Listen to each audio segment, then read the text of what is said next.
John Lewis அவர்களின் நினைவாற்றல் தொடரோட இந்த அமர்வுக்கு உங்களை வரவேற்கிறோம். இந்த மாதிரி நுட்பங்களை பத்தி பேசுற ஒவ்வொரு தடவையும் ஏதோ ஒரு புதுசா கத்துக்கிட்ட மாதிரி இருக்கு. ஆமா, உண்மைதான்.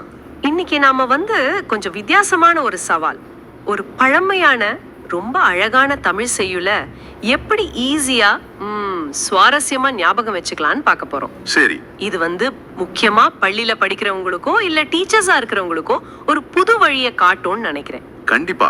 நாம இன்னைக்கு சிலப்பதிகாரம் ஐம்பெருங்காப்பியங்கள்ல ஒண்ணும் இல்லையா, அதுல இருந்து ஒரு பகுதி எடுக்க போறோம். ஓ, சிலப்பதிகாரமா? ஆமா.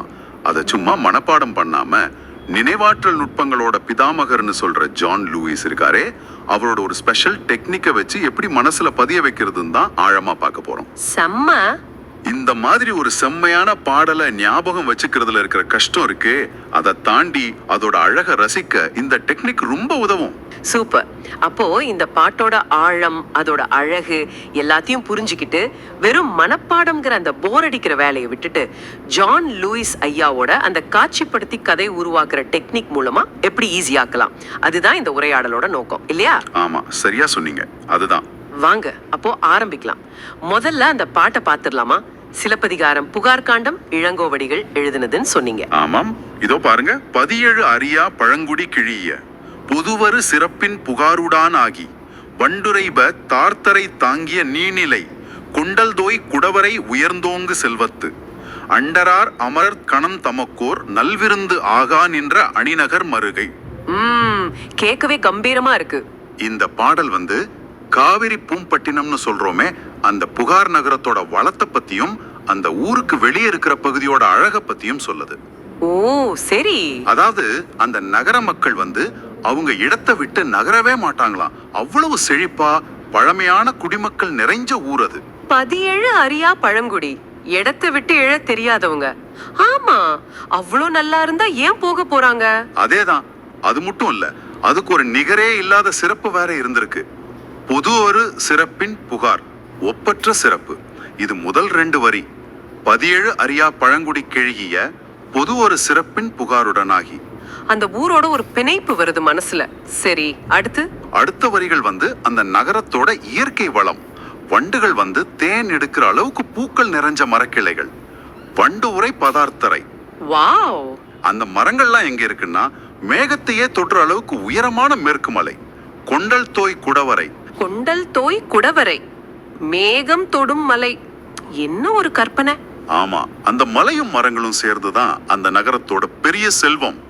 உயர்ந்தோங்கு செல்வம், உயர்ந்தோங்கு செல்வத்து. அப்போ மனிதர்கள் மட்டும் இல்ல, இயற்கையும் அவ்வளோ செல்வமா இருக்கு அந்த ஊருக்கு. சரி சரி, கடைசி 2 வரிகள் அது என்ன சொல்லுது? அது இன்னொரு படி மேல போகுது பாருங்க. வானத்துல இருக்கிற தேவர் கூட்டம், அண்டரார் அமரர் கணம், அவங்க எல்லாம் கீழே பாக்குறாங்க. ஓ, தேவர்களே பாக்குறாங்களா? ஆமா, அவங்களுக்கு அந்த அழகான நகரம் அணிநகர் மருங்கே எப்படி தெரியுதுன்னா ஒரு பெரிய விருந்து மாதிரி. நல் விருந்து. விருந்தாவா? ஆமா. ஆஹா, நமக்கே ஒரு விருந்து வச்ச மாதிரி இருக்கே இந்த ஊரு அப்படின்னு ஆச்சரியப்படுறாங்களாம். அண்டரார் அமரர் கணம் தமக்கோர் நல்விருந்து ஆகான் என்ற அணிநகர் மருங்கே. இயற்கை ஏன் தேவர்களே ஆச்சரியப்படுற அளவுக்கு ஒரு நகரமா? ரொம்ப அருமை. ஆனா நீங்க சொல்லும் போதே தெரியுது, இந்த கிழிய, தார்த்தரை, குடவரை மாதிரி கொஞ்சம் பழைய தமிழ் வார்த்தைகள். அப்புறம் இத்தனை வரிகளையும் வரிசையா ஞாபகம் வச்சுக்கிறது கொஞ்சம் கஷ்டம்தான் போல இருக்கு. ஆமா, அதுதான் சவால். இங்கதான் ஜான் லூயிஸ் ஐயாவோட அந்த காட்சிப்படுத்தி கதை உருளாக்கும் முறை, அதாவது விஷுவலைசேஷன் அண்ட் ஸ்டோரி மெத்தட் ரொம்ப ரொம்ப உதவியா இருக்கும். அது எப்படி? இதோட பேசிக் என்னன்னா, நம்ம மூளை வார்த்தைகளை விட காட்சிகளை, அதுவும் ஒன்னோட ஒண்ணு கனெக்ட் ஆன தொடர் காட்சிகளை ரொம்ப ஈஸியா ஞாபகம் வச்சுக்கும். ஆமா, படங்கள் மனசுல நல்லா நிக்கும். அதேதான். சும்மா மனப்பாடம் பண்றதுக்கும் இதுக்கும் என்ன வித்தியாசம்னா, இது தகவல்களுக்கு உயிர் கொடுக்குது, ஒரு கதை மாதிரி ஆக்கிடுது. சரி, அப்போ இந்த வரிகளை எப்படி ஒரு கதையா மாத்துறது? இந்த வார்த்தைகளை எப்படி காட்சியா பாக்குறது? கொஞ்சம் விளக்கமா சொல்லுங்களேன். நாம முயற்சி பண்ணலாம். நீங்க கற்பனை பண்ணி பாருங்க. இங்க ஒரு ஊருக்குள்ள போறீங்க. சரி. அங்க வீடுகள்ல ரொம்ப வயசான பழங்குடி மக்கள் இருக்காங்க. அவங்க வீட்டு வாசப்படிய விட்டு எழுந்து போகவே அறியாதவங்க மாதிரி அங்கே உட்கார்ந்து இருக்காங்க. அவங்க முகத்துல ஒரு அமைதி, ஒரு நிறைவு தெரியுது. ஓகே, வயசானவங்க படியில அசையாம. ஆமா, அந்த ஊரோட என்ட்ரன்ஸ்ல ஒரு போர்டு இருக்கு. அதுல பொதுவான சிறப்பு அறிக்கப்பட்டது, அதாவது இது சாதாரண இடம் இல்ல, இதுக்கு நிகரே இல்ல, இதுதான் எங்க ஒப்பற்ற சிறப்பு வாய்ந்த புகார் நகரம் அப்படின்னு பெருமையா எழுதியிருக்கு. இது 2 வரிக்கு 17 அறியா பழங்குடி கெளிய பொதுவரு சிறப்பின் புகாருடன் ஆகி. சரி, அந்த படியில இருக்கிறவங்க, அப்புறம் அந்த பெருமையான போர்டு புகார் நகரம் மனசுல நிக்குது. அடுத்து இப்போ அந்த புகார் நகரத்துக்கு பின்னால பாருங்க, தூரத்துல ஒரு பெரிய மலை தெரியுது, வானம் வரைக்கும் உயர்ந்து. அதுதான் குடவரை. குடவரை. அது மேல மேகங்கள் கொண்டல் அப்படியே மெதுவா உரசிட்டு தோய்ந்து போகுது. அந்த மலையில இருக்கிற மரங்கள்ல, அதோட கிளைகள்ல தார்த்தரை, ஆயிரக்கணக்கான வண்டுகள் சத்தத்தோட உறைந்திருக்கு, அதாவது அங்க தங்கி இருக்கு. சரி. அந்த மரங்கள் அந்த மலையையே தாங்கி நிக்கிற மாதிரி ஒரு பிரம்மாண்டமான காட்சி. இதுதான் அந்த ஊரோட உயர்ந்தோங்கு செல்வம் அப்படிங்கிற ஃபீலை கொடுக்குது உங்களுக்கு. வண்டுரை தார்த்தரை தாங்கிய நீநிலை கொண்டல் தோய் குடவரை உயர்ந்தோங்கு செல்வத்து. ஓஹோ, முதல்ல பார்த்தா அந்த மக்கள் இருந்த ஊருக்கு பின்னால இந்த மேகம் தொடுற மலை, வண்டு சத்தம் கேட்கிற மரங்கள். ஓகே ஓகே, 2 காட்சியும் சேருது. சூப்பர். அடுத்து இப்போ உங்க பார்வைய இன்னும் கொஞ்சம் மேல தூக்குங்க. அந்த மேகங்களுக்கு மேல அண்டத்துல, அதாவது வானத்துல தேவர்கள் அமரர் கணம் கூட்டமா நின்னு கீழே வேடிக்கை பாக்குறாங்க. தேவர்களா? சரி. அவங்க கண்ணுக்கு இந்த அழகான நகரம் அணிநகர் எப்படி தெரியுதுன்னா, ஒரு பெரிய விருந்து மாதிரி, ஒரு நல்விருந்து. அல்னருக்குள்ளே பேசிக்கிறாங்க, ஆஹா நமக்காகவே ஒரு விருந்து இங்கே ஆகி நிற்கிறது அப்படின்னு. ஒரே ஆச்சரியம் அவங்களுக்கு. அண்டரார் அமரகணம் தமக்கோர் நல்விருந்து ஆகா நின்ற அணிநகர் மருங்கே. அடடா, இப்ப புரியுது. முழு கதையும் ஒரு படம் மாதிரி ஓடுது. படியை விட்டு எழ அறியாத பழங்குடி மக்கள், அவங்க ஊர்ல பொதுவானது அறுக்கப்பட்ட சிறப்புன்னு போர்டு, அதுதான் புகார் நகரம். பின்னால வண்டுகள் உறையும் தார்த்தரைகளை தாங்கி நிக்கிற கொண்டல் தோயிற குடவரை இருக்கு, அதுதான் உயர்ந்தோங்கு செல்வம். இத பார்த்து அண்டத்தமரர் கணமே இந்த அணிநகர் தங்களுக்கு ஒரு நல்விருந்தா ஆகி நிக்குது, ஆச்சரியப்படுறாங்க. வாவ், இப்போ வரிகளை சொல்லி பார்த்தா இந்த கதை ஹெல்ப் பண்ணுது. கரெக்ட், மிக சரியா சொன்னீங்க. இப்போ நாம இந்த கதை வழியா அந்த வரிகளை திரும்ப சொல்லி பார்க்கலாம். பாருங்க, முதல் காட்சி என்ன? படியிலிருந்து எழ அறியாத பழங்குடி மக்கள், 17 அறியா பழங்குடி கெழிய. அப்புறம் அந்த போர்டு பொது அறுக்கப்பட்ட சிறப்பு புகார், பொதுவர சிறப்பின் புகாருடனாகி. அடுத்து மலைக்காட்சி, வண்டுகள் உறையும் தார்த்தரை தாங்கிய மலை, வண்டுரைப தார்த்தரை தாங்கிய நீநிலை. அந்த மலை எப்படி இருக்கு? கொண்டல் தோயும் குடவரை உயர்ந்தோங்கு செல்வம் மாதிரி. கொண்டல் தோய் குடவரை உயர்ந்தோங்கு செல்வத்து. மேல யார் இருக்கா? அண்டத்து அமரர் கணம், அவங்களுக்கு இது ஒரு நல்விருந்து. அண்டரார் அமரர் கணம் தமக்கோர் நல்விருந்து. அவங்க என்ன நினைக்கிறாங்க? இந்த அணிநகர் நமக்காக ஆகி நிற்கிறது. ஆஹா நின்ற அணிநகர் மருங்கே. பிரமாதம், நிஜமாவே வேலை செய்து. வெறும் வார்த்தையா இருந்தப்போ மனசுல நிக்க மாட்டேங்குதுன்னு ஒரு ஃபீல் இருந்துச்சு. ஆனா இப்போ ஒரு கதை ஓடுறதுனால வரிகள் தானா வருது. இதுதான் ஜான் லூவிஸ் ஐயாவோட நுட்பத்தோட பவரா. மனப்பாடம் பண்ற அந்த கஷ்டத்தையே குறைச்சு அதை ஒரு கற்பனை பயணமா மாத்திடுதே. ஆமா, அதுதான் அதோட ஸ்பெஷாலிட்டி. இது வெறும் பாட்டுக்கு மட்டும் இல்ல, நீங்க படிக்கிற கஷ்டமான சயின்ஸ் ஃபார்முலா, ஹிஸ்டரி டேட்ஸ், இல்ல சட்டப்பிரிவுன்னு எதுவா இருந்தாலும் சரி, இது மாதிரி காட்சிப்படுத்தி ஒரு கனெக்ஷன் ஏற்படுத்திட்டா அது ஆழமா மனசுல நிக்கும். அப்படியா?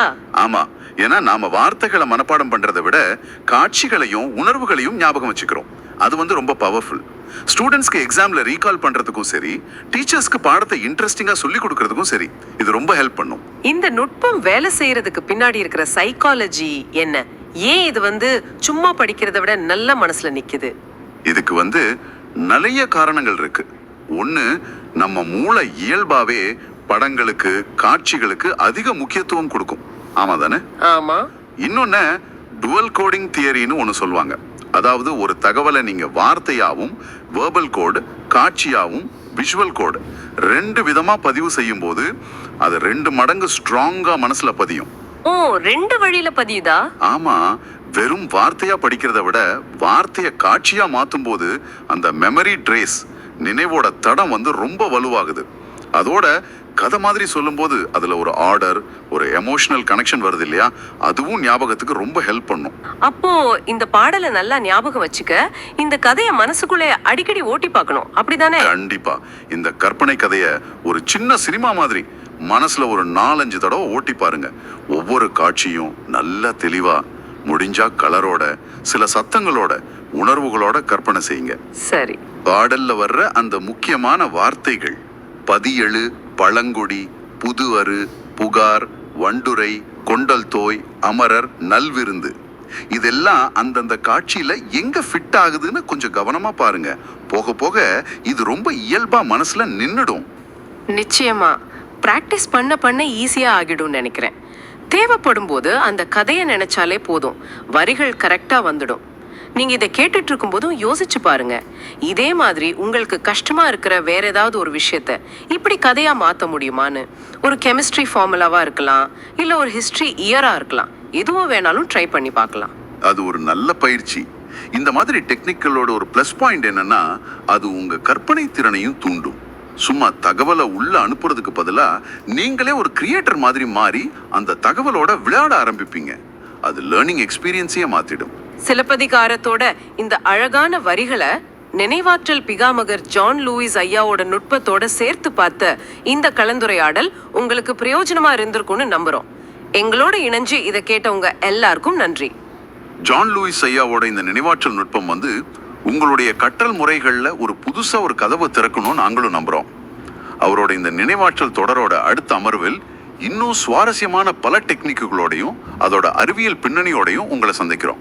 அது வரைக்கும் இன்னைக்கு நாம கத்துக்கிட்ட இந்த காட்சிப்படுத்தி கதை சொல்ற முறை இருக்கே, இதை நீங்க எப்படியெல்லாம் யூஸ் பண்ணலாம்? வெறும் பாடல்களுக்கு மட்டும் தானா, இல்ல வேற ஃபீல்ட்ல இருக்கிற காம்ப்ளெக்ஸான விஷயங்களுக்கும் இதை அப்ளை பண்ண முடியுமா? கொஞ்சம் யோசிச்சு பாருங்க. அதுதான் உங்களுக்கான இன்னைய சிந்தனை தூண்டல். நன்றி. ஜான் லூயிஸ் அவர்களின் நினைவு